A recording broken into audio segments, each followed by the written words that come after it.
फेसलाही झालेला आहे. म्हणजे आपण वेगळ्या फेस टू फेस माध्यमातून आता कनेक्ट झालेलो आहोत. जय भोले सगळ्यांना. आता वेळ जरी आपल्या टाइमाचा झाला असला तरी आज टाइम जास्त लागणार आहे, कारण सर्वांनी छान छान स्तोत्र आणलेले, कोणी भजनं आणलेली आहेत. म्हणून जास्त वेळ न घेता सर्वप्रथम आपण सर्वांच्या एकमेकाच्या प्रेमापोटी, श्रद्धेपायी, अध्यात्माच्या ओढीपायी सर्व इथे जमलो. म्हणून तुम्हा सर्वांचे माझे पण धन्यवाद. पाहिजे भगवान काका आणि रघु मावशी. भगवान काका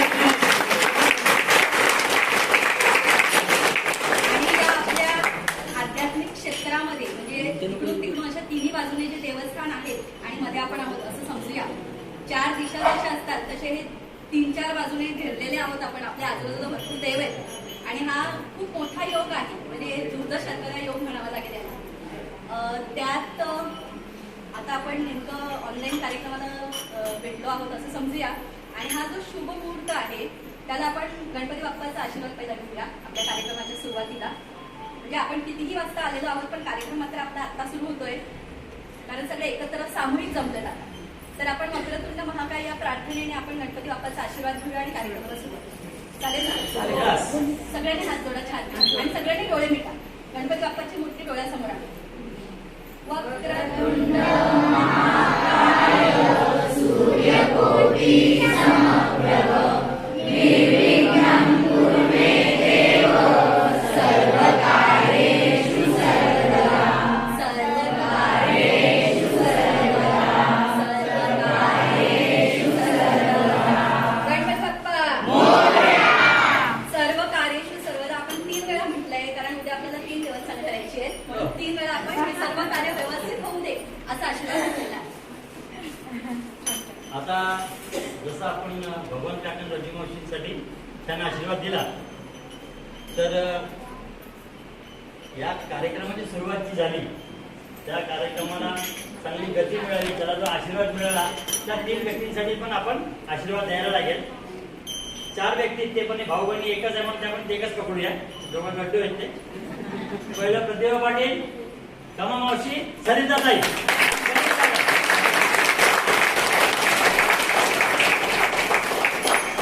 आणि मला मदत केलेली माझी जय भोले सेवावी संस्था.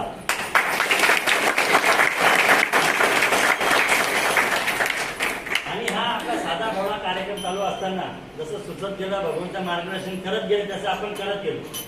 प्रतिभाने कधी मावशीला विचारलं, कधी काकांना विचारलं, कधी मला विचारलं, कधी भाऊशी भांडली. यांचे खूप भांडणं झाले, त्याबद्दल दोघांना सॉरी. आणि या कार्यक्रमामध्ये खरोखर आपल्याला त्या स्तोत्रांची माहिती, त्या जपाची माहिती, त्या क्षेत्राची माहिती आपल्या काकांनी दिली. म्हणून काकांना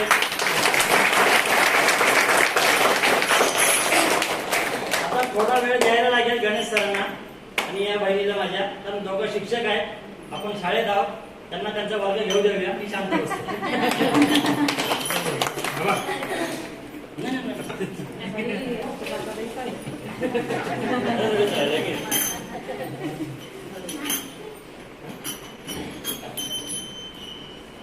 आजचा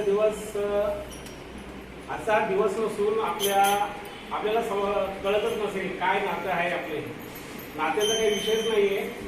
नातं कसं जमलं आहे, काय जमलं आहे, थोडं मागे जाईल मी थोडं. आजचा हा महासागर आहे, पण थेंबापासून सुरुवात करणार आहे. मी थेंबापासून सुरुवात करेल. काळ असा कठीण होता की आपण दुष्काळ, महामारी फक्त पुस्तकातच वाचलं होतं, प्रत्यक्षात अनुभवलं नव्हतं. आणि अंगाला काटा येईल आणि असं परत नको रे बाबा असा तो काळ होता. आणि त्या काळामध्ये असं वाटत होतं की कम्युनिकेशन बंद झालं होतं, म्हणजे संवादच बंद झाला होता. संवाद म्हणजे की घरातच बसा, वर्क फ्रॉम होम, घरात किती वेळ बसणार आपण. आणि संस्थेचं कार्य भरपूर आहे. संस्था 10 ते 12 वर्ष त्याआधी होतं. संस्थेचे काही आहेत आलेले आहेत ते आहेत. मी संस्थेची जास्त माहिती सांगणार नाही. संस्थेची माहिती तुम्हाला सर्वांना माहितच आहे. पण हा काळ जो होता, कोरोनाचा जो काळ होता, तो खूप कठीण होता. आणि ह्या काळामध्ये आम्ही असं ठरवलं की एकमेकांशी सारखं बोलायचं, कारण की घाबरायचे लोक. मास्क लावा, हात धुवा, भाजी धुवा, याला हात लावू का त्याला हात लावू का, म्हणजे हात लावायचं का नाही लावायचं, लावलं तर कोरोना होईल का नाही आणि उद्या जगतो की राहतो, असा हा कठीण परिस्थितीचा काळ होता. तर भावाला म्हटलं आपण एक काम करूया, जसे लोक झूम मिटिंग घेतात, ऑनलाईन मिटिंग घेतात, संस्थेमार्फत आपण आपले स्तोत्र घेऊया, अर्थ घेऊया, जे असेल ते गप्पा मारूया किंवा काहीतरी करूया. तर 4 ते 5 जणांवर आपण सुरुवात केली आणि सुरुवातीला भरपूर त्रास झाला. ऍप्स घेण्यापासून कॅमेरा वापरण्यापासून सगळा त्रास झाला. हळूहळू हळूहळू हळू जसं थेंबाला थेंब झुलतात तसं तसं हा आज महासागर तयार झालेला आहे आपला. आणि 8 दिवसानंतरच माझा भाऊ दिनेश आणि मी दोघं जण ऍडमिट झालो. कोरोना तो सिरियस होता, आम्ही थोडंसं कमी होतो, मी काय पर्सेंटेज असतं तसे, तरी देखील संस्कार वगैरे चालू होता. आणि 10 वाजता जसे जसे जॉईन होत गेले तसं तसं उल्हास वाटत गेला. आणि 10 दिवस मी कोविड सेंटरमध्ये होतो. म्हणजे माझा एक अनुभव झाला की मनाला हलका वाटायचं, की चेहरे दिसले ना, वाटतं अरे बापरे चेहरे पण दिसले. चेहरे महत्वाचे होते दिसणं, आणि त्या चेहऱ्यानेच काम केलं आणि हळूहळू सगळे जॉईन झाले. आणि हा काळ हा माझ्या तरी मते आपण आनंदात घालवला. हे माझं एक वाक्य लिहून ठेवा, कुठेतरी नोंद करून ठेवा. 20 वर्षानंतर जेव्हा आपण आपल्या मुलांना, आपण सगळे तर म्हातारे होणार, आपल्या जे नातवंडांना आपण सांगू, बाळा 20 वर्षापूर्वी असा दुष्काळ आला होता, लोक एकमेकांना भाऊला भाऊ मानत नव्हते, हा कोण कोणाला शिवत नव्हते, पण आम्ही मात्र सर्वांना एकत्र घेऊन कार्यक्रम करायचो. 1 तास 10 वाजले की सगळेजण जॉईन व्हायचे. आणि असं वाटायचंच नाही की काय एकाच भिंतीमध्ये आहे का त्याचं. आणि नेटवर्क काय असतं आपण फक्त बघितलं होतं. दुसरं एक चांगली गोष्ट, सगळ्यांनी टाळ्या वाजवायच्या आपल्यासाठी का, आपण फक्त झूम मिटिंग आहे माझी ऑफिसमध्ये, हे मिटिंग आहे ती मिटिंग आहे, आपण रोज मिटिंग घेतो आता, हे की नाही. सर्वांसाठी टाळ्या वाजवाव्या माझ्या. आपल्या संस्थेचे जे पण आहे, गुगल मीट म्हटलं का आजी म्हणजे मला सगळं येतं, हे की नाही. पूर्वी असं म्हटलं मोबाईल उलटा करा, आजी सुलटा करा, ऑन करा, बंद करा बटन, हे सगळ्या गोष्टी आता आपण शिकलेलो आहे. आपण बँकेतले मॅनेजर असू, कोणत्याही माणसाला लाजवणारे एवढे गुण आपल्यामध्ये आलेले आहेत माझ्या मते. याचा अर्थ असा की आपण परिपक्व झालेला आहे. आणि याचाच फायदा आम्ही असा घेतला की संस्था ही आता आमची नाही राहिलेली आहे, संस्था ही आता सर्वांची आम्ही तुम्हाला देऊन टाकलेली आहे, लक्षात घ्या. या कार्यक्रम करण्याचं एकच कारण आहे, संस्था ही आपल्या सर्वांची आहे. संस्थेमध्ये तुम्हाला दिसते कुठं अध्यक्ष आहे, उपाध्यक्ष आहे, पदाधिकारी, काहीच नाही. सेवेचं एकच आहे, सेवा हेच ध्येय आहे आमचं. आणि प्रत्येकाने जर हे केलं, सेवा हेच ध्येय, तर प्रत्येकामध्ये आपण तरी कधीतरी एकटा तरी येतो की नाही. सर्वांचे ध्येय आपण जर पार करत गेलो, पशुपक्ष्यांचे आहे, भुकेचे आहे, कोणाच्या अध्यात्मकाचं आहे, कोणाचं तीर्थस्थान घडवण्याचं आहे, अन्नदानाचं आहे, कोणतेही विचार आहे, संस्कार आहे, वस्तू वाटप आहे, दिवाळीचे फराळ वाटप आहे, किंबहुना आलेला रस्त्यावरून आलेलं भुकेला कुत्रेला दिलेलं आहे, ते सर्व या सेवा ध्येयामध्ये आलेलं आहे. हेच आमचं ध्येय आहे आणि हेच ध्येय तुम्ही इथून घेऊन जायचं आहे. आणि जे बोली सेवावाली संस्था ही तुमची झालेली आहे आणि ही तुम्ही जाऊन जास्तीत जास्त प्रमाणामध्ये जेवढं कार्य तुम्हाला करता येईल तेवढीच आमची इच्छा होती. आणि तो संगम आम्ही इथं घडवून आणलेला आहे. ही आनंद यात्रा आहे, ही आनंद यात्रा आम्ही पूर्ण भारतभर फिरलेलो आहे, पण आम्हाला तुम्हाला घेऊन जायचं आहे. तुम्हाला भविष्यामध्ये अशी आनंद यात्रा चालेल का? ज्याला चालेल त्यांनी फक्त हात वर करा, माझी इच्छा आहे.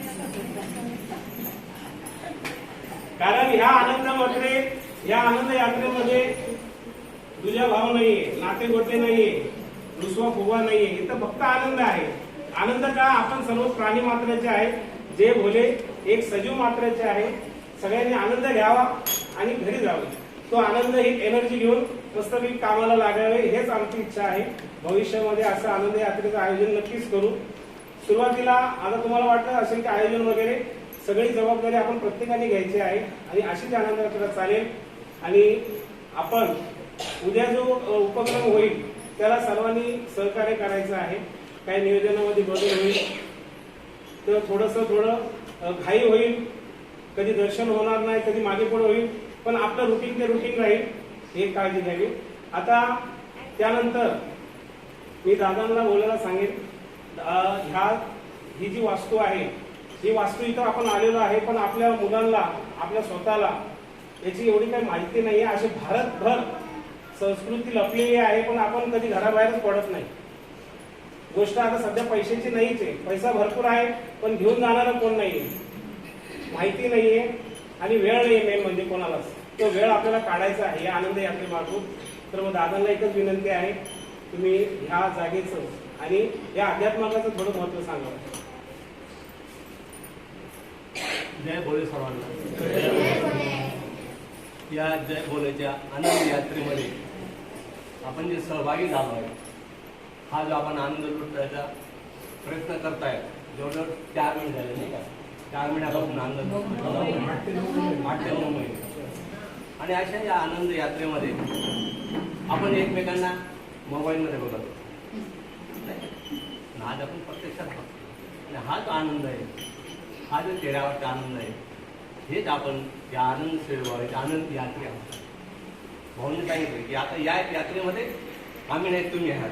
पण ते एक सांगतो मी तुम्हाला की या आनंद यात्रेची सुरुवातीचे जे फाउंडर मेंबर आहेत आणि ज्यांनी हे 10-12 वर्षापासून सेवाभावी संस्था चालवली आहे, अशा सर्वांना मी वंदन करतो. पुष्कळ आहे, परंतु सेवा करताना हा जो तुम्ही समाजसेवा आणि अध्यात्म सेवा दोघं बरोबर घेऊन जात आहे, याचा मला फार मोठा आनंद आहे.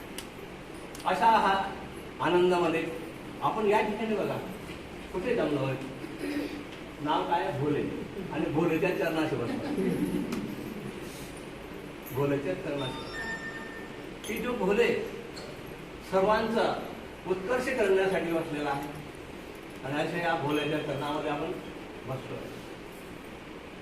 या ठिकाणी जर आपण पाहिलं, अध्यात्मामधून हा भोले या ठिकाणी आलेला.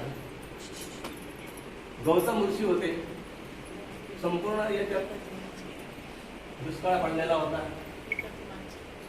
गौतम ऋषींचे आजूबाजूचे लोक विचार करायला लागले, आपल्यामध्ये सर्वात श्रेष्ठ गौतम ऋषी आहेत, आणि आपल्याला या पृथ्वी तलावर जर कोणी गंगा आणून दिली तर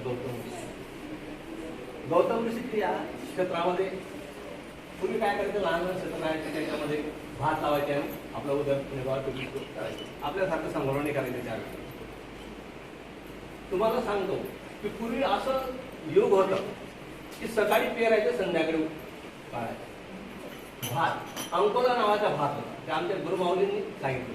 पूर्वी असं होतं, तुम्ही 24 तासात तेवढं पेरायचं, खायचं, दुसऱ्या दिवशी.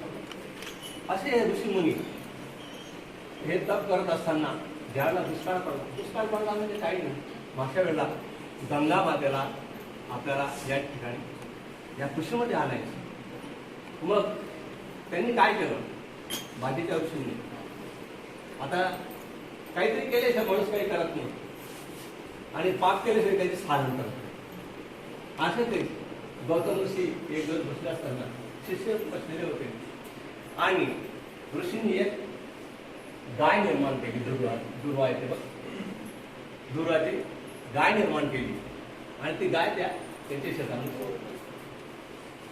ऋषी लोकांजवळ काय पैसे वैसे नसेल, दुर्वा पण दर्भ.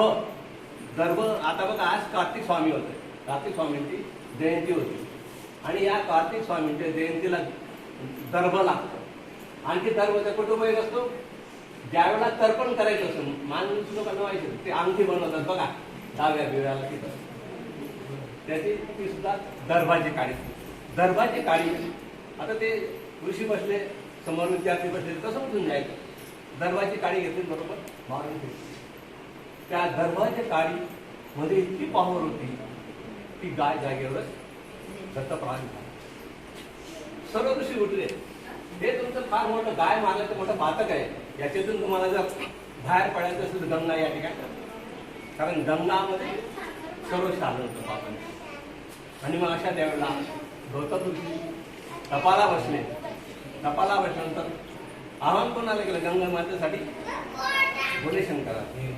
आणि मग ते भोले शंकरांनी त्याची तपश्चर्या पाहून जनकल्याणासाठी. आता काय वैयक्तिक कल्याण, पण त्यावेळेला जनकल्याणचा विचार केला त्यांनी. आणि या पवित्र आणि पुण्य पावन भूमीमध्ये गंगा मातेचा आणि ती गंगा गोदावरी या ब्रह्मगिरीवर उगम पावली. ही बिंदुयुक्त इथं जी गंगा माता आहे ती राजमहेंद्री कुठ्यामध्ये आंध्रामध्ये. तिथं पात्र जर पाहिलं त्या ठिकाणी 5 किलोमीटर पात्र आहे. एवढं मोठं पात्र या गोदावरीच्या त्या ठिकाणी. अशी ही पवित्र गोदामाई तिच्या कुशीमध्ये आपण बसतो. आणि असं बसलेलं असताना बघा समोर दुसरी दृष्टी टाकली तरी नाथांचे सर्वोच्च बिंदू निवृत्तीनाथ त्यांच्या चरणाशी आपण बसलेलो. नाथ मार्ग कसा निर्माण झाला हे नंतर सांगता येईल, परंतु नाथांचे आपण चरणाशी बसलेलो आहे. आणि जवळच मागे जर पाहिलं निलांबरी पर्वत, निलांबरी देवी आहे.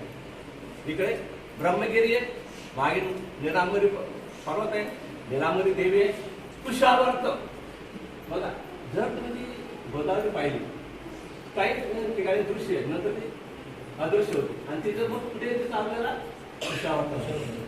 मग कुशावर्तामध्ये त्या गंगामध्ये स्नान केलं फार पवित्र. अशा त्यावेळेला गंगा मातेच्या कुशावर्तामध्ये आपण स्नान करायचं आणि मग आपल्याला पुढे अध्यात्माकडे भरता येईल. परंतु फार आपण पुण्यवान आहोत की या भोले संस्थेने आपल्याला हा योग घडवून आणलेला आहे. म्हणून पहिले आभार त्यांचे आहे, पहिले आभार त्यांचे आपण मानायला पाहिजे. काय होतं काय खूप मोठा आभार जाईल त्या माते ते कुशावर्तामध्ये आपल्याला स्नान करायचं. आणि अशा त्या ठिकाणी बघा किती महत्व आहे या ठिकाणी. जेव्हा देव आणि राक्षसांचं युद्ध झालं, युद्ध झाल्यानंतर तो जो अमृत कलश आहे त्याच्यासाठी तळावर सुद्धा. आणि अशा त्यावेळेला देवांकडे असलेला तो अमृत कलश तो इकडे दक्षिणेला घेऊन जात असताना त्या वाहण्याची जी कामगिरी होती ती दरोडात नेमली. आणि त्या कलशामधून या भारतवर्षामध्ये ज्या 12 नद्या आहेत त्यांच्यामध्ये एक एक थेंब पडलेला आहे. त्याच्यातून ते अमृत आपल्याला एवढं अमृत युक्त गोदावरीच्या या कुशावर्तामध्ये आपल्याला स्नान करायचं. एवढा मोठा योग आहे. आणि अशा योगामध्ये आपण कुशावर्तामध्ये आंघोळ करा, शंकर भगवानचे दर्शन घ्या. दर्शन घेत असताना खूप मोठी लाईन असते. लाईनचा विचार करा नाही, सुरू करा नाही. ओम त्र्यंबकम दामय सुगंधी पुष्टिवर्धन उर्वारी वंदना मृत्यूंशी आहे का भेट. आजची भेट तुम्हाला समजणार नाही भेट किती झाला ते म्हणा. भगवंतालाही आनंद नाही. आणि भगवंताला प्रिय असलेले सकाळी जर तो बसले सर्व काय ते घ्या आणि अनेक लक्ष ठेवा. अगोदर पैसे द्यायचा प्रयत्न करा. कारण काय आपण जी वस्तू घेतो ती वस्तूला पैसे दिले नसते, कोणाच्या नावाने येते, दुकानदाराच्या नावाने जाते. मग ते काय चप्पल काढा लिहिते का अरे बाबा पैसे घ्या अगोदर.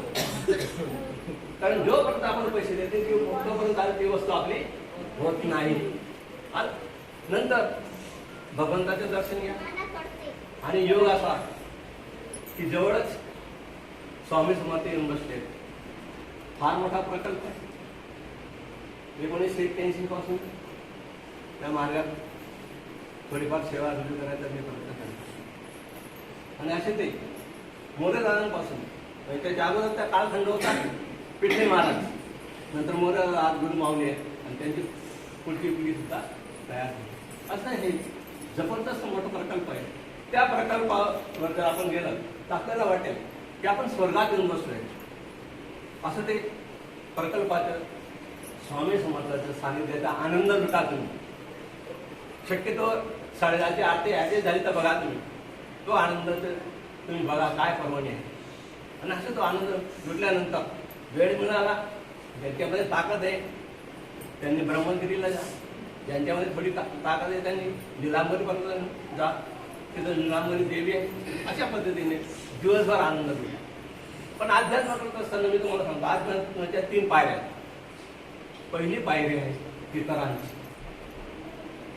का पितरांची? तर आपले जे वाळवडील असतात किती कष्ट करतात आपल्यासाठी करून ठेवतात. मग मी एक प्रश्न विचारतो तुम्हाला. आपल्याला माहिती आहे गांधी जयंती केव्हा, गांधीची पुण्यतिथी केव्हा, नंतर आंबेडकरांची, मग यांची साजरी करतो. आपल्या आईवडिलांची कोण साजरी करणार नाही का? कोण साजरी करणार? मग आपले जे पितर असतात ते सांगा आपण कष्ट केलं, पोटाला चिमटे घेतले आणि यांच्यासाठी करून ते काय करून राहिले आपल्यासाठी. म्हणून पितरांची सेवा फार महत्वाची. पितरांचा एकदा देवांचा कोप चालतो, पण पितरांचा कोप अजिबात चालतो. पितरांचा कोप जर असेल तर इतके प्रॉब्लेम निर्माण होतात. त्या पितर दोष पुष्कळ सांगू शकतो मी आता, पल्लभर सांगेल. म्हणून पितरांचं महत्वाचे. मग काय करायचे पितरांचे दोष कमी होण्यासाठी? रोज सकाळी आंघोळ झाली, देवाऱ्यासमोर बसला, आसन घ्या, दक्षिणेकडे तोंड करा आणि पितर तुळशी तार पितृ स्तोत्र. काय आहे का त्याला वेळ? फक्त 2 मिनिट. आणि अशी ती अगोदर पितरांची सेवा, मग देवांची सेवा. मग देवांना स्नान कुठल्या पद्धतीने तुम्ही याच्याने पाण्याने घाला, पंचामृतने घाला, गंगा मातेचे तीर्थ येते घेऊन जा त्याच्याने घाला. परंतु पहिली सेवा ही पितरांची. दुसरी जी सेवा आहे, दुसरी जी पायरी अध्यात्माची, ती पायरी म्हणजे आपली कुलदेवता. कुलाचा सांभाळ करणारी, कुळामध्ये जे येणाऱ्या अडचणी आहेत, तुमच्या मुलांचा वंशाचा वाट, मुलांचं शिक्षण, आपल्याला जे अन्न मिळतं, ती सर्व कुलदेवतेकडे एक खात आहे. तिचा आशीर्वाद शिवाय आपल्या कुलाची भरभराट होत नाही. ती कुलदेवता कुठली आपण जाणून घ्या. या महाराष्ट्रामध्ये 4च कुलदेवता मुख्य आहेत. पण आपण सांगतो तिकडे गेलो का भटाया कुलदेवता असते. अरे नाही, 4च देवता आहेत. कुठली देवता आहेत या ठिकाणी? पहिली तुळजापूरची भवानी, दुसरी महालक्ष्मी, तिसरी आपली रेणुका देवी माहूरगडची, आणि चौथी आपण आणखी तिच्या चरणाशे अशी ती सप्तशृंगी माळ. असे 4 कुलदेवता. मग असे कुलदेवता मग आपल्या गावाकडे कसे काय आल्या? कारण तो काळखंड फार वाईट होता. मुसलमानांचा काळ होता. लुटून द्यायचे, बिचाऱ्या मावल्यांना घेऊन जायची, फार तकलीफ होती. मग माणसं जायची. मग एखादा दगड घ्यायचे, ते पायाला लावायचे त्या देवीची आणि घेऊन जायचे. मग असं करताना मग आता कोल्हापूरची महालक्ष्मी आहे, घेऊन जाताना ते काय म्हणतात, ही देवी काय देते आपल्याला? धन देते. महालक्ष्मी धन देते. धन आहे गुण आहे, धन आहे गुण नाव आहे बघा. तिकडे आपलं सागरची वर्दी म्हणून एक गाव आहे, तिथं धन आहे गुण. आता काही अशा पद्धतीने ह्या 4 कुलदेवता आहेत. आपली कुलदेवता कशी ओळखायची? हे खातं सुद्धा यांच्याकडे, माणसांकडे नाही. कुलदेवतेची सेवा करणारी ही मंडळी आहे. ही मंडळी दत्त महाराजांना सुद्धा यांनी आविष्कार घडवला. सत्यानुसार काय केलं आपण माणसांनी? काहीच केलं नाही. सत्यानुसार. आणि अशा त्या 4 देव्या आपल्याला ओळख करून घ्यायची असतात. ज्यांना माहिती नाही, मंगळवारी उपास करायचा, 11 मंगळवार उपास करत असताना मंगळवारी आपल्या देवाऱ्यासमोर पाठ पाळायचे, त्याच्यावर हिरवा ब्लाउज पीस ठेवायचा, त्याच्यावर एक सुपारी घ्यायची मोठी, एक पूजेची सुपारी, मोठी सुपारी ठेवा. कारण 11 मंगळवार पुरवायचे तिला, नाही तर मध्ये तिला कीड लागून दे. मोठी सुपारी घ्या, तिला स्नान घाला, पंचोपचार पूजा करा आणि तिला सांगा, आई तू आता दर्शन दे. मग दर्शन दिल्यानंतर मग आपण बघायचं, एखाद्या वेळेला आपल्याला असं स्वप्न काय करायचं, त्या दिवशी ती सुपारी उशाशी घेऊन तुळसरीने झोपायची. त्या दिवशी ते सर्व आपलं वेळ किलो कवर सर्व धुतलेलं असतं आणि मंगळवारी रात्री तो फक्त हे करायचा. त्या दिवशी नियम पाळा. अशा रीतीने तुम्हाला एखाद्या वेळेला वाटेल की आपण खूप चढतोय, चढ येते, समजून घ्यायची त्यांची कुलदेवता सप्तशृंगी माता. एखाद्याला नुसतं स्वप्नामध्ये दिसतंय की खूप मोठं घर आहे, इतके खांब आहे ती मोजू शकत नाही. किंवा एखाद्याला एखादी स्त्री दिसते गळामध्ये खूप माळा आहेत सोन्या चांदीच्या, ती आपली कोल्हापूरची महालक्ष्मी. कारण त्याचं तुम्ही महालक्ष्मीला जा, खांब अजून कोणी पूर्ण मोडलेलं नाही असं म्हणतात लोक की खांब दुरापासून, अशी ती कोल्हापूरची. आणि तुम्हाला असं वाटतं की आपल्याला खोल ओढून राहिलं, खूप भीड आहे, त्याच्यात खाली जाऊन राहिलं, ती आहे बघा तुळजापूरची भवानी. तिथं जर तुम्ही गेला तर तुम्हाला असं खाली दिसेल. होय, होय, खाली उतरावं खाली लागेल. उतरावं. नाही का? होय, होय. मग ती तुळजापूर. आणि आपल्याला जर श्री दिसत असेल थोडसा अर्धात भाग किंवा गदा दिसत असेल ती आपली देवताची गणित. म्हणजे हे खातं यांच्याकडे मिळतं. यांनी ते उपास करावे, आपली कुलदेवता समजून घ्यावी नाही का. आणि हे स्वामी समर्थ मार्गामध्ये त्या गाडी मर्यादा सांगतो. अशा पद्धतीने हे जबाबदारी तुमच्याकडे आहे. आणि एक सांगू इच्छितो मी, देवघर देवारा प्रत्येकाकडे आहे, परंतु बिचाऱ्या मावल्या ते देवारा देवदूतात. पण तसं नाही. ज्या कुळात तो मुलगा जन्माला आलेला असतो, अगदी जन्मापासून ते देव बघतो. आणि लग्न झाले का ती पाहिजे तसं काय होणार. तू कर ना बाबा काहीतरी, ज्यांच्याकडे काही एवढं मोठं खातं ठेवून टाकलं टाकलं ना काहीतरी देव घेऊ ना. आणि अशा पद्धतीने मी तुम्हाला सांगतो की ज्या त्या घरी देव आहे देवारा आहे, प्रत्येकाकडे देवारा पाहिजे. नाही तर मग काय सांगतो, माणूस मोठं घरचे मग त्या करतील आणि तू काय कर तुला पण जबाबदारी आहे, तू पण खातो ना. देवाला खातो ना. देवारा मान, व्यवस्थित देवारा मान. तुला समजत नसेल तू जाणकार समजून घे. आणि अशा पद्धतीने आपण हे अध्ययन करत असतो. आणि मग पुढचा टेप जी पायरी आहे आराध्य देवता. डायरेक्ट आराध्य देवताकडे जाऊन चालत नाही. कलेक्टर आहे, कलेक्टर डायरेक्ट भेटायला गेला तो काय म्हणतो, तो भनभन आहे ना आपल्यावर. जसं आपण महादेवाच्या मंदिरमध्ये जातो, कोणाला आठवतो मंदिरात, हो बाबा जातोय गटा करतो थोडं आशीर्वाद रे बाबा. नाही तर माझं काय बोलणार नाही तर मंदिरात गेलो पाय आपल्याला काय माझ्या पाय म्हणून अशी उडी मारून आता देवताकडे जाऊ नये. मग कारण तिथं त्याने ओळखलं तर बाबाने करून नाही तर मग आपलं काय होईल. म्हणून अगोदर इतरांची सेवा करा, कुलदेवतेची सेवा करा आणि आपला आराध्य दैवत कुठला आहे. कोणी रामाला मानतं, कोणी कृष्णाला मानतं, कोणी स्वामी समर्थाला मानतं, कोणी कुठले मानतात. ती सेवा करायला काय हरकत. पण तिला पायऱ्या चढत आता पायऱ्या चढत असताना आपण सांगतो ही माळ जप ती माळ जप, परंतु माळेचं महत्व काय आहे ती जर सिद्ध झाल्यानंतर तशाला आपल्याला फरक पडतो. म्हणून माळ ही सिद्ध करायला, माळ ही सिद्ध करायला. आता सिद्ध कशी करायची म्हणून तुम्हाला सांगितलं सगळं म्हणून तुमची माझी वाटतो. पण सिद्ध कशी करायची काय करायचं बरोबर आहे का. सिद्ध केल्याशिवाय तिला धारण करून नाही तर फार थोडे. सिद्ध कशी करायची बघा, तुळशीचे माळ असेल बाजारातून घरी आणा. काय काय बाजारामध्येच घालून घेतात हो. कधीच काम मोठे करले घरी आणा. तिला गाईच्या गोमूत्रामध्ये भिजवायची, 1-2 तास ठेवायचे आणि गाईच्या शुद्ध तुपामध्ये 1 दिवस आणि मग तिची पंचोपचार पूजा करायची. आणि त्या पंचोपचार पूजा म्हणजे काय, पंचोपचार धुवून घ्यायची. तिला हळद कुंकू आहे, धूप दीप आणि नैवेद्य दाखवायचं नाही का. नैवेद्य दाखवताना आपल्या पद्धतीने नैवेद्य दाखवायचं आणि ते नैवेद्य दाखवल्यानंतर धारण करायचं. ही झाली तुळशीची माळ. रुद्रमाळ,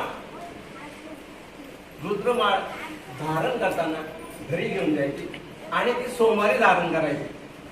धारण करताना तिथे पुन्हा तेच गाईच्या गोमूत्रामध्ये भिजवा.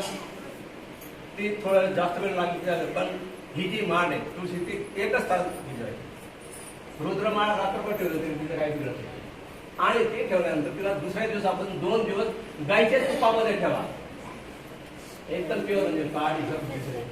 आणि ती पंचोपचार पूजा करताना कुठला मंत्र म्हणायचा, माळ करायची, खालून अगरबत्ती लावायची. रुद्राची माळ असेल ओम त्र्यंबकम वेदामये सुगंधिम पुष्टिवर्धन उर्वारुक्मी वंदना 108 वेळा म्हणायचं. अशा वेळेला तू माळ धरलेला आहे, खाली उदबत्ती धरली म्हणजे 108 पण म्हणणार. बाईला बाजूला बसता, पोराला बाजूला बसता, माळ त्या हातामध्ये 108 घाल. माळ सिद्ध. ब्राह्मणाकडे जायचं काम नाही. ब्राह्मण लोक म्हणतात केली बाबा, तो काय करतो मोले घातल्या रड्या असून माय माहितीये का तुम्हाला? हा? माहित नाही का तुम्हाला त्याने केली गाणी? मला असं आश्चर्य वाटतं की ते एखाद्याकडे जातं याला ही शांती करायची, आता तू करतो का नाही? तू कर ना बाबा, तू कर ना काहीतरी वेळी वागणे काय ना, माय म्हणा, आई म्हणा, जननी म्हणा, काही म्हणा, पण ते काय माय रागवणार आहे का? चुकलं तरी मला नाही वाटत कुठली आई रागवल.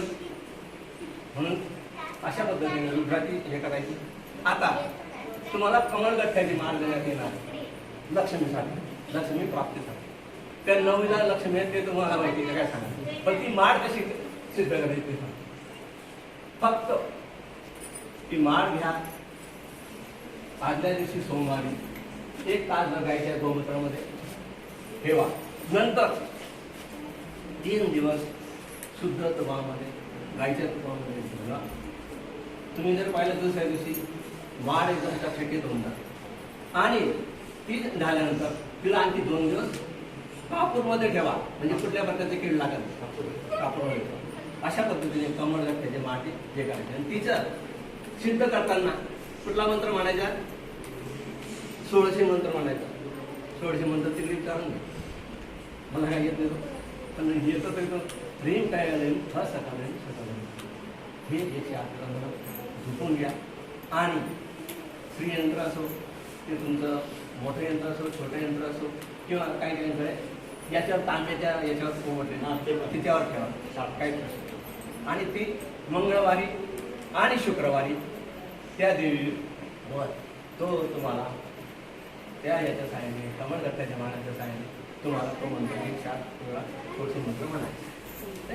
अशा पद्धतीने या जे तुम्हाला जे वस्तू दिल्या त्यांच्या